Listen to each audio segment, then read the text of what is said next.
what happens when this Amdo rebellion coalesces? What's the story that sort of happens there?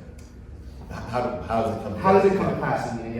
Well, I mean, it's a complicated story, and it's actually not one that is well known. This is one of the first books that, not the only one, but one of the first that really delves into it. I think the first one that really puts it in its longer context of the 50s, which is why I appreciate the question. So it's connected to a lot of things. One is that the documents that you read suggest that the party's having a lot of difficulty putting anything into effect, any of the policies. And you can name whether it's building schools, whether it's grain allocation, whether it's taxes, whether it's even social welfare. Giving animals to Tibetans is even difficult. So all the documents start by saying things are great, and then the rest of the several pages are about how things are not going well. Of course, to end with things are going great at the end.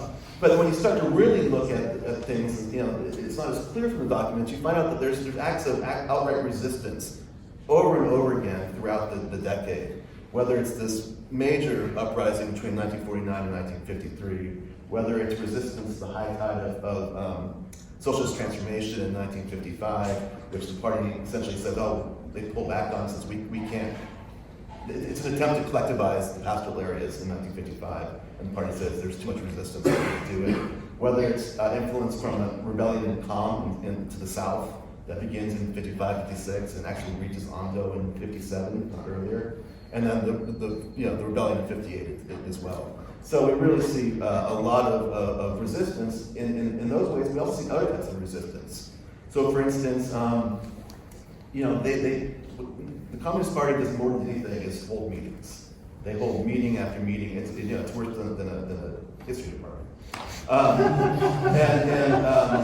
They have all these meetings, and nobody shows up.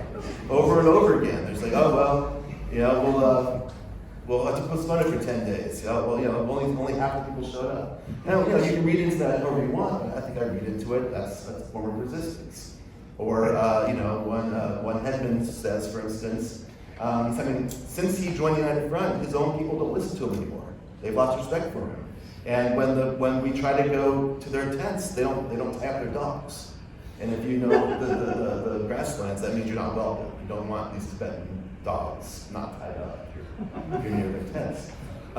So I think you get to when you really start delving into it, you see that things are very, very complicated.